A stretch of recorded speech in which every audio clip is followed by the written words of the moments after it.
السلام علیکم. آج ہمارے مہمان ہیں پاکستان کی دوسری بڑی سیاسی پارٹی پاکستان مسلم لیگ نون کے مرکزی رہنما جناب صدیق الفاروق صاحب.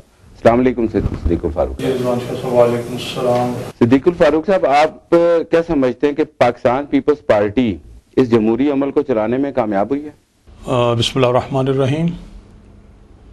ہماری خواہش تھی، ہم نے پوری کوشش کی جناب نواز شریف کی قیادت میں کہ پیپلز پارٹی نہ صرف جو جمہوریت بحال ہوئی ہے اسے مضبوط و مستحکم کرنے میں ہماری بھی مدد کرے اور ہم اس کی مدد کریں، بلکہ وہ عوام کے مسائل کو بھی حل کر سکے.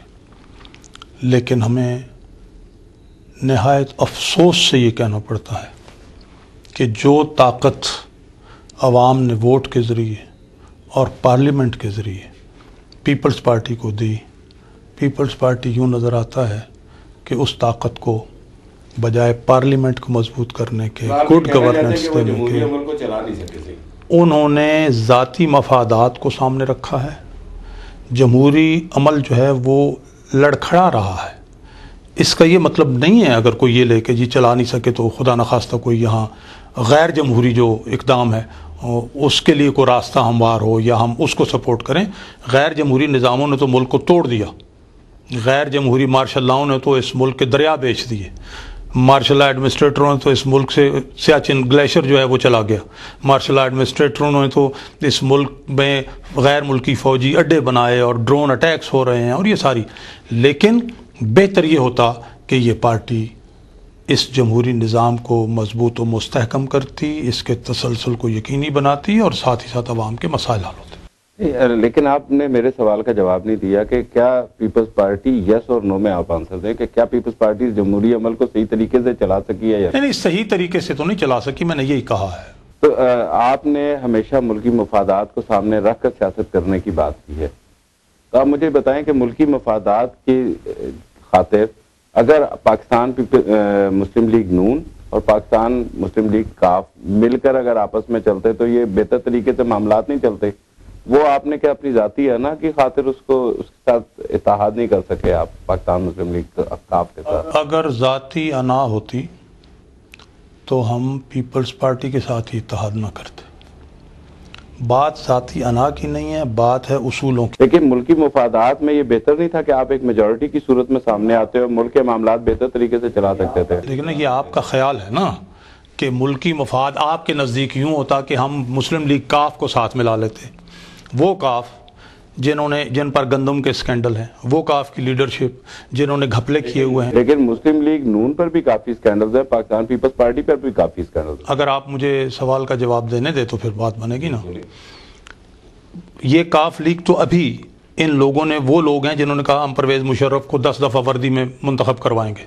یہ وہ لوگ ہیں جنہوں نے گندم ملک سے $200 فی ٹن بیچی اور $630 فی ٹن خریدی. NIC میں یہ پھنسے ہوئے ہیں. اس کے علاوہ انہوں نے بے شمار خرابیاں ہیں اور پھر بے نظیر کے قتل کا ان پر الزام ہے. ہماری پارٹی کی مجلس عاملہ نے یہ کہا تھا کہ یہ لوگ اگر اپنے ان جرائم پر قوم سے معافی مانگیں اور قوم سے غیر مشروط معافی مانگ کے پارٹی کی طرف آئیں تو پھر ہم دیکھیں گے کہ کیا ان میں سے کس کو لینا اور کس کو نہیں لینا. البتہ جن لوگوں نے توبہ کی، جن لوگوں نے پارٹی کو نقصان نہیں پہنچایا، جو لوگ بہت مجبوری میں کسی نہ کسی طرح پرویز مشرف کی ڈکٹیشن انہیں ماننا پڑی، ان کو ہم نے لے لیا ہے واپس. اچھا صدیق الفاروق صاحب، یہ بتائیے کہ کافی سارے لوگ یہ کہتے ہیں کہ پاکستان مسلم لیگ نون صرف اقتدار کے لیے پیپلز پارٹی کی حکومت کو اس ٹرم میں اس کی حمایت کرتی رہی ہے. صرف اقتدار کے لیے کیا مطلب؟ اپنے آنے والے نئے الیکشن میں اس اقتدار کو پیپلز پارٹی کے طول دیتے رہے کہ نیکسٹ الیکشن تک پیپلز پارٹی کی حکومت رہے اور اس کے بعد مسلم لیگ نون اپنی فاؤنڈیشن جو ہے اسٹرانگ کر رہی تھی. جو لوگ یہ کہتے ہیں وہ غلطی پر ہے. اس کی وجہ یہ ہے کہ یہاں 4 دفعہ مارشل لا رہا 35 سال کے لیے، اور اس میں ملک کو جو نقصان پہنچا وہ سب کے سامنے ہے. یہاں کسی سیاسی منتخب سویلین حکومت نے 5 سال پورے نہیں کیے. اگرچہ کہنے کو تو کاف لیگ نے پرویز مشرف کی موجودگی میں کہتے ہیں جی ہم نے پورے کر لیے. جب 3 وزیر اعظم تبدیل کی تو وہ کہتے تھے یہ پرامن انتقال اقتدار ہے.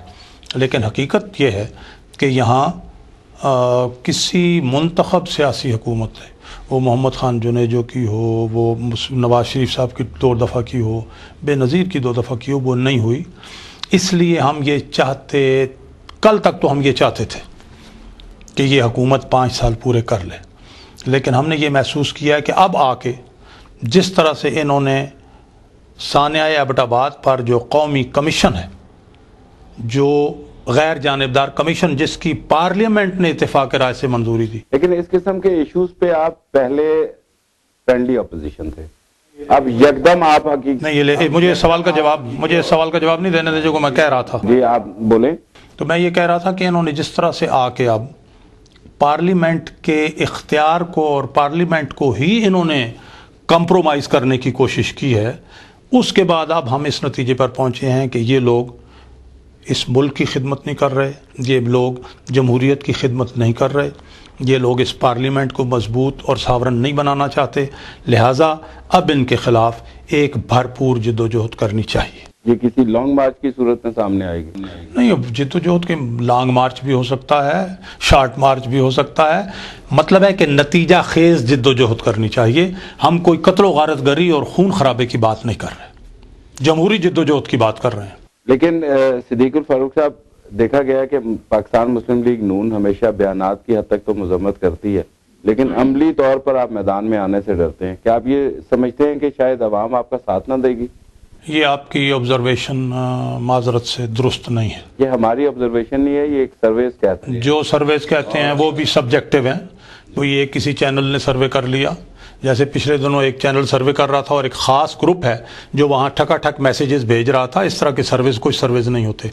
ہم نے لانگ مارچ نہیں کیا کہ عدلیہ کی بحالی کے لیے، ایک ہم نے ان کے این آر او کو مسترد نہیں کیا پارلیمنٹ میں، ہمارے پہلے ہم نے مسترد کیا، بعد میں باقی لوگوں نے، کیا ہم نے کیری لوگر بل کو مسترد نہیں کیا؟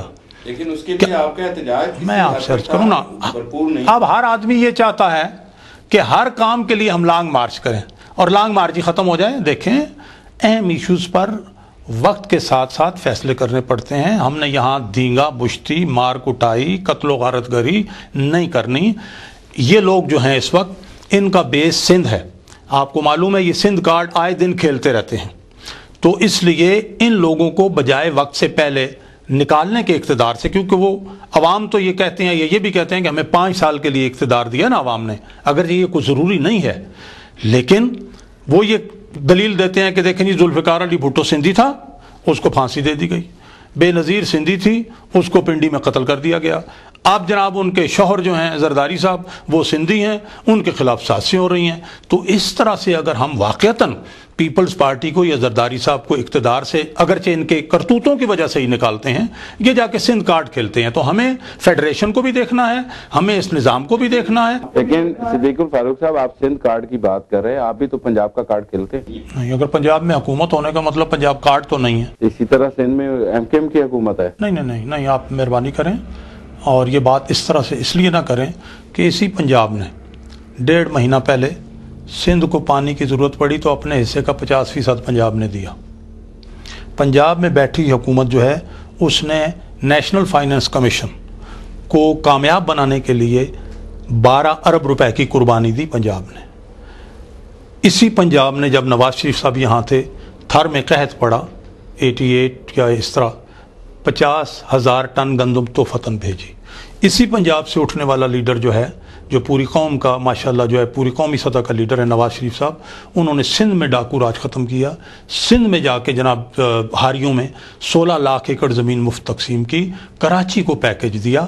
یہ بات نہیں ہے، ہم تو اس بات کو حرام سمجھتے ہیں، ملک اور قوم کے مفادات کے خلاف سمجھتے ہیں کہ کوئی بندہ اٹھ کر صوبائی یا لسانی کارڈ کھیلے۔ یہ ایک ملک ہے جس میں سب لوگ ہیں، ساری زبانیں بولنے والے لوگ ہیں، ہمارا کلچر تقریباً ایک ہے۔ ہم اگر اس طرح سے تقسیم کرنے کی اور مفادات پورے اپنے ذاتی مفادات کے لیے ملک کے اندر یہ تقسیم پیدا کرنے کی کوشش کریں گے تو جو یہ بندہ ایسا کرے گا وہ اس ملک کے مفاد میں تو یہ نہیں کر رہا ہوگا۔ مجھے یہ بتائیے کہ بلوچستان میں امن کے لیے آپ نے کیا اقدامات کیے؟ بلوچستان میں امن کے اقدامات کے لیے ہم نے بلوچ بھائیوں کا ساتھ دیا، ہم نے اکبر بگٹی صاحب کے قتل کی نہ صرف مذمت کی بلکہ وہاں جا کے اظہار یکجہتی کیا. وہ مذمت تو پاکستان پیپلز پارٹی نے بھی کی. آپ ہمیں کیا کرنا چاہیے یہ بتائیں. نہیں آپ بتائیں آپ نے عملی طور پہ کیا کیا کیا. خالی مذمت تو صدیق الفاروق صاحب ہر ایک کو سیاسی طور پہ کرنی پڑتی ہے, مجبوری ہوتی ہے. نہیں لیکن ہم تو وہاں گئے, ہم نے جناب ان کو یہ سجیسٹ کیا کہ آپ پہلے ہم بلوچستان کے حوالے سے آل پارٹیز کانفرنس بلا رہے تھے, جناب نواز شریف نے فیصلہ کر لیا. پھر انہوں نے اس کو ریکنسیڈر کیا کہ اگر ہم نے آل پارٹیز کانفرنس بلا کے کوئی قرارداد کوئی فارمولہ طے بھی کر لیا تو امپلیمنٹ کس نے کرنا ہے. وہ کیونکہ مسلم لیگ نون تو مرکز میں اقتدار میں نہیں ہے, مسلم لیگ نون تو بلوچستان میں بھی اقتدار میں نہیں ہے.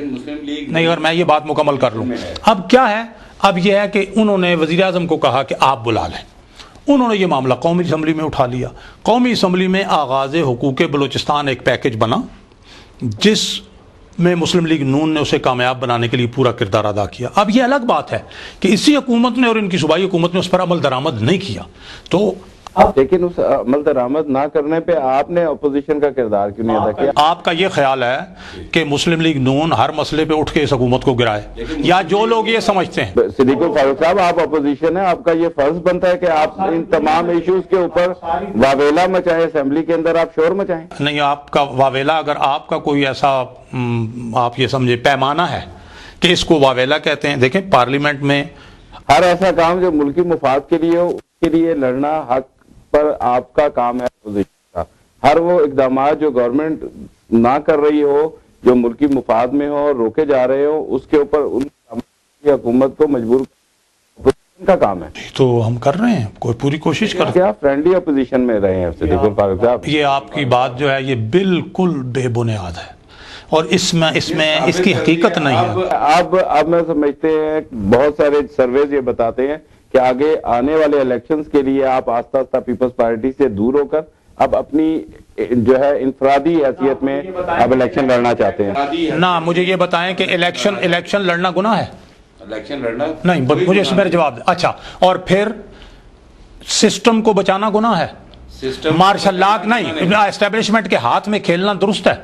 بالکل درست نہیں ہے. میں اس کی ہمیں پھر آپ سنیں, ہمیں سسٹم کو بھی بچانا ہے, ہمیں عوام کے مفادات کو بھی دیکھنا ہے, اور ہمیں اس حکومت کو یہ جو ناکامیاں ان کو فیز آؤٹ ہونے دینا ہے, تاکہ ایون سندھ کے اندر بھی جو ہمارے بہن بھائی ہیں, بلوچستان کے اندر بھی, خیبر پختونخوا میں بھی, پنجاب میں بھی, سب جگہ یہ بالکل محسوس کرنے لگیں کہ یہ جو گورنمنٹ ہے پیپلز پارٹی کی اور ان کے حلیف, یہ واقعی انہیں پورا موقع دیا گیا.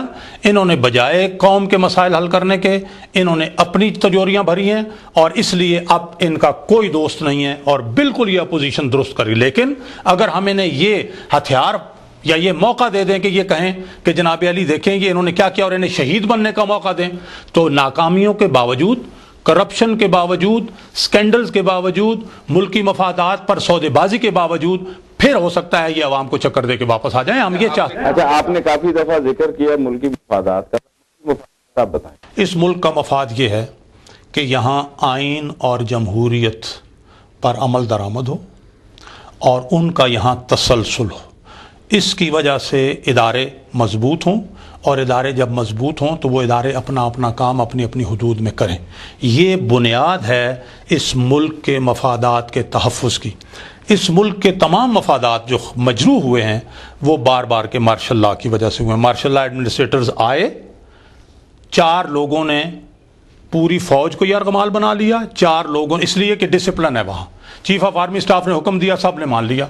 کوئی فوجی نہ چاہتے ہوئے بھی وہ اس کا حکم مان رہے ہیں, اور اس کی وجہ سے انہوں نے کیا کیا. ایوب خان جو ہے وہ تا حیات $72,000 ماہوار امریکہ سے پینشن لیتا رہا, اور ان کی ڈکٹیشن پہ چلتا رہا. دریاؤں کا پانی اس نے انڈیا کو بیچ دیا. اس کے بعد یحییٰ خان نے اس سے اقتدار لیا, ملک کی 2 ٹکڑے کر دیا. جو کانسٹیچوئنٹ اسمبلی تھی 1970 کے انتخابات میں, اس کا اجلاس ہی نہیں ہونے دیا, اور اس سے پہلے کہ اس کا اجلاس بلائے, کہا جی مجھے اختیار کیا دو گے. اس نے کہا میں ملکہ الزویت نہیں بننا چاہتا, میرے پاس اس وقت 3 ٹوپیاں ہیں. ایک ٹوپی ہے چیف وزیر اعظم کی, ایک ٹوپی ہے صدر کی, ایک ٹوپی ہے چیف مارشل ایڈمنسٹریٹر کی. مجھے اختیار دو گے تب اسمبلی کا اجلاس ہوگا. اس نے نہیں ہونے دیا, ملک 2 ٹکڑے ہو گئے. سنیں تیسری بات سنیں. بات کیسے آتے ہیں؟ اس ملک کے مفاد کا جو ہے